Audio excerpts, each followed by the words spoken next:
आज में और हमारे गठबंधन में बहुत अंतर है। आज तो दिन के दोपहर में चलना मुश्किल हो गया है। बच्चियों के कब किसके बच्ची के साथ बलात्कार हो जाएगा कहना मुश्किल है। तो रोज छीन छोड़ैती, यहाँ तक कि बैंक लूटे जाते हैं। बिहार में चोरी, डकैती, अपहरण, लूट, मर्डर, बलात्कार आए दिन रोज घटनाएं घटती हैं। अंचल में दाखिल खारिज के नाम पर 10,000 रुपया लिया जाता है। प्रधानमंत्री आवास योजना के तहत गरीब भाइयों को नरेंद्र मोदी जी आवास देते हैं, उसमें 25 से 30,000 रुपये की कटौती हो जाती है। जहां का अगर राजा न्यायी होता है तब लोगों को न्याय मिलता है। अगर राजा अन्यायी हो तो न्याय की उम्मीद राजा से नहीं करना चाहिए। नीतीश कुमार जी के गुंडों ने भारतीय जनता पार्टी के कार्यकर्ता को डांग बंगला चौराहा पर रोक लिया और आंसू गैस, पानी के फव्वारे और डंडा चार्ज किया, जिससे हमारा भारतीय जनता पार्टी का कार्यकर्ता दम तोड़ दिया और मर गया। शिक्षकों के मांगों को लेकर के गए थे, आशा आंगनबाड़ी सेविका सहायिका के मांगों को लेकर के गए थे। हम अपने निजी काम से नहीं गए थे। नीतीश जी बौखलाए हुए हैं। देखिए, सरकार बनती है समाज की सेवा के लिए, बदला की नहीं। बदले की भावना से जो सरकार चलाता है वो सक्षम सरकार नहीं होती। ने कहा था कि जब चुनाव हार जाएंगे तो अकाल पड़ेगा। ये आवाज़ जनता की आवाज़, ईश्वर का आवाज़ होता है और जनता जो कहती है साक्षात ईश्वर बोलता है। अगर हमने कुछ कहा है तो पता नहीं ईश्वर ने कुछ कहा। शायद आप भविष्यवाणी कर दिए होंगे। ईश्वर जानता है। कहीं भगवान से आपका तालमेल था, ये तो जनता बताएगी। बिहार में चोरी, डकैती, अपहरण, लूट, मर्डर, बलात्कार आए दिन रोज घटनाएं घटती हैं। अंचल में दाखिल खारिज के नाम पर 10,000 रुपया लिया जाता है। प्रधानमंत्री आवास योजना के तहत गरीब भाइयों को नरेंद्र मोदी जी आवास देते हैं, उसमें 25 से 30,000 रुपये की कटौती हो जाती है। आखिर भ्रष्टाचार इसको नहीं कहेंगे तो क्या कहेंगे। लोग परेशान हैं, लोग तबाह हैं, तंगो तबाह होकर के लोग किससे अपना अथवा कहें।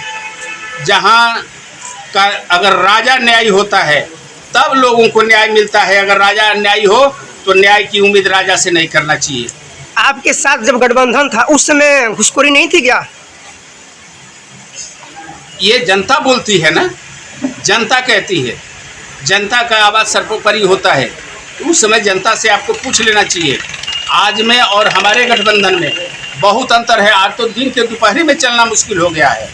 बच्चियों के कब किसके बच्ची के साथ बलात्कार हो जाएगा कहना मुश्किल है।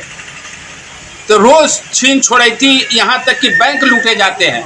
आप देख रहे हैं पेपर के माध्यम से, चैनल के माध्यम से, पत्रिका के माध्यम से, टीवी, टेलीविज़न, हर चीज़ के माध्यम से आप देख सकते हैं। रोज बैंक डकैती होती है, छीन छोड़ैती होती है। ये बिहार की स्थिति है। जिस प्रकार से पटना के सड़कों पर आपके जो भाजपा कार्यकर्ता थे, जो आपके पार्टी के लोग थे, उनका एक हत्या हो गया था, उस पर पूर्व मंत्री बृजकिशोर बिंद क्या कुछ कहना चाहेंगे? देखिए, आंगनबाड़ी सेविका, सहायिका, आशा और शिक्षक नियोजन से संबंधित मांगों को लेकर के हम लोगों ने गांधी मैदान से प्रदर्शन शुरू किया था। विधानसभा तक जाना था, लेकिन बीच में पुलिसिया गुंडों ने, इस सरकार के गुंडों ने, खासकर नीतीश कुमार जी के गुंडों ने भारतीय जनता पार्टी के कार्यकर्ता को डांग बंगला चौराहा पर रोक लिया और आंसू गैस, पानी के फव्वारे और डंडा चार्ज किया, जिससे हमारा भारतीय जनता पार्टी का कार्यकर्ता दम तोड़ दिया और मर गया। सैकड़ों लोग घायल हो गए, किसी का माथा फटा, किसी का हाथ टूटा, किसी का पैर टूटा। ये जनता देख रही है। हम इनके मांगों को लेकर के गए थे, शिक्षकों के मांगों को लेकर के गए थे, आशा आंगनबाड़ी सेविका सहायिका के मांगों को लेकर के गए थे। हम अपने निजी काम से नहीं गए थे। वर्तमान सरकार ने कहा कि जो भाजपा के कार्यकर्ता लोग थे, उन्होंने मिर्ची की डिब्बियाँ थी, मिर्ची में उन्होंने प्रशासन पर वार किया। देखिए, कुछ नहीं मिलता है तो नीतीश जी बौखलाए हुए हैं। अब देख रहे हैं, अब नीतीश कुमार जी वैसे आदमी के शरण में, श्री लालू प्रसाद यादव जी के शरण में जाकर के बैठे हैं, जिनका 15 साल का इतिहास, 15 साल जिनकी सरकार बिहार में रही है। रोज छीन छोड़ैती, चोरी, डकैती, अपहरण, मर्डर, बलात्कार होता रहा है।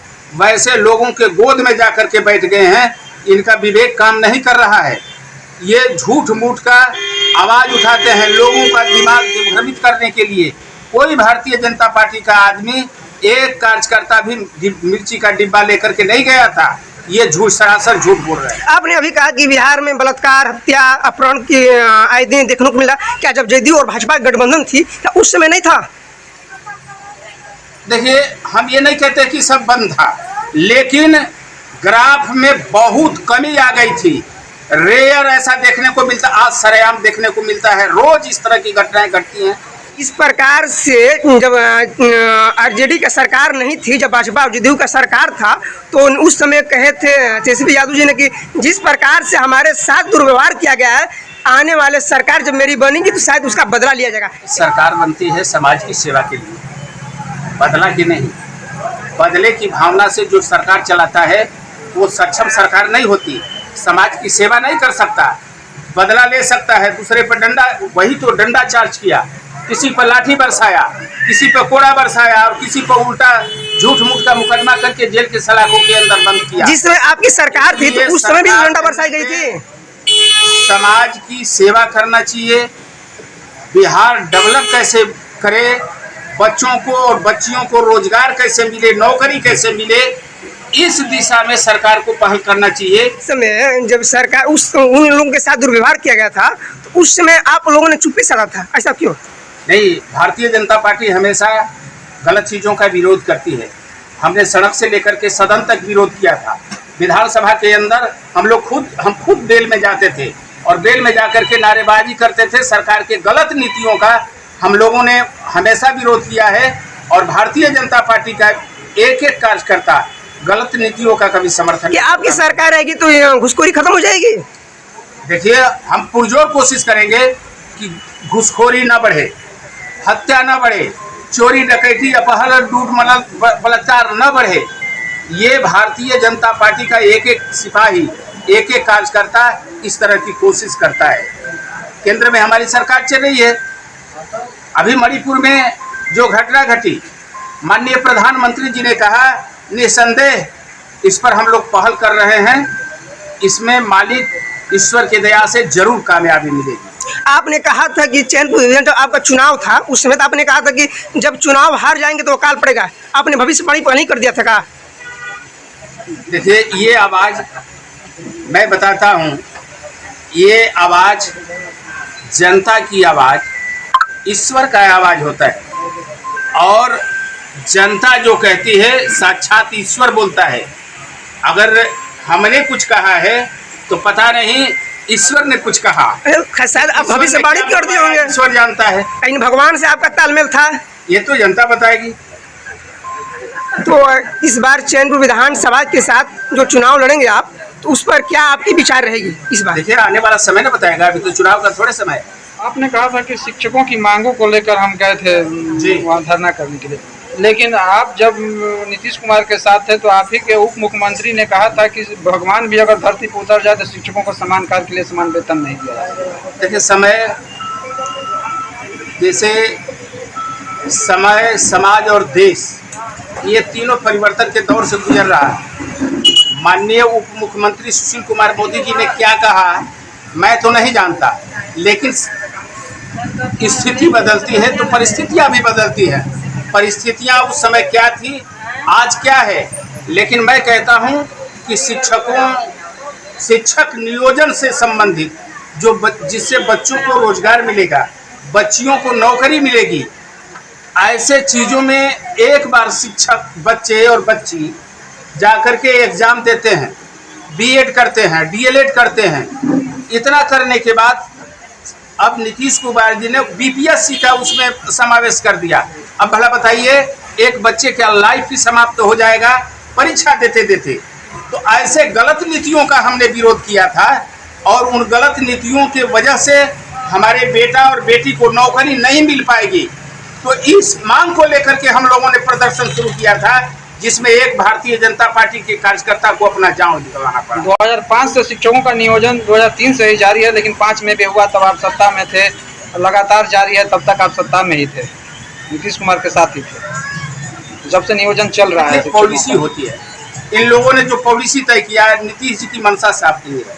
मैं स्पष्ट कर देना चाहता हूं कि ये किसी को नौकरी नहीं देना चाहते हैं। ये नियम पर नियम बदल करके बेतुका लोगों को इसी तरह से उलझा करके रखे रहना चाहते हैं कि किसी को नौकरी नहीं देना चाहते। तो फिर आप लोग जब जानते थे कि बेतुका बात करते, फिर आप गठबंधन क्यों करते थे आप लोग?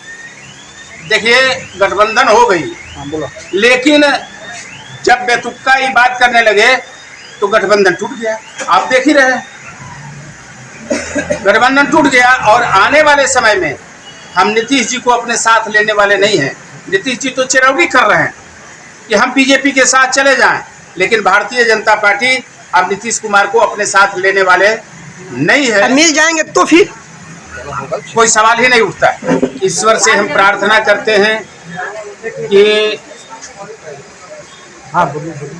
जम करके अतिवृष्टि हो, खूब झमाझम बारिश हो, खेतों की हरियाली और किसानों के चेहरे की खुशहाली गायब न हो। हम ईश्वर से प्रार्थना करते हैं, लेकिन जो सूखे की हालात है, हम अभी और आगे देख लीजिए।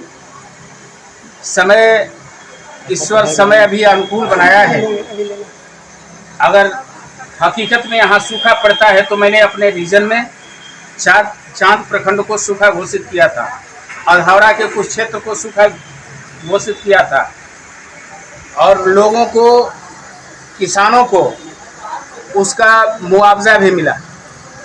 तो आगे अगर ये स्थिति बनती है तो स्थिति बनने के बाद हम लोग सरकार से निसंदेह मांग करेंगे कि अगर ये क्षेत्र सूखाग्रस्त क्षेत्र होता है तो किसानों को उचित मुआवजा सरकार की तरफ से मिलना चाहिए। भगवान से मैं हाथ जोड़ के प्रार्थना करता हूँ, खूब झमाझम बारिश हो कि किसानों के खेत की हरियाली गायब हो। जब बद्दुआ दीजिएगा तो फिर झमाझम बारिश कहाँ से हो पाएगी? फिर बद्दुआ देने का कोई सवाल ही नहीं है।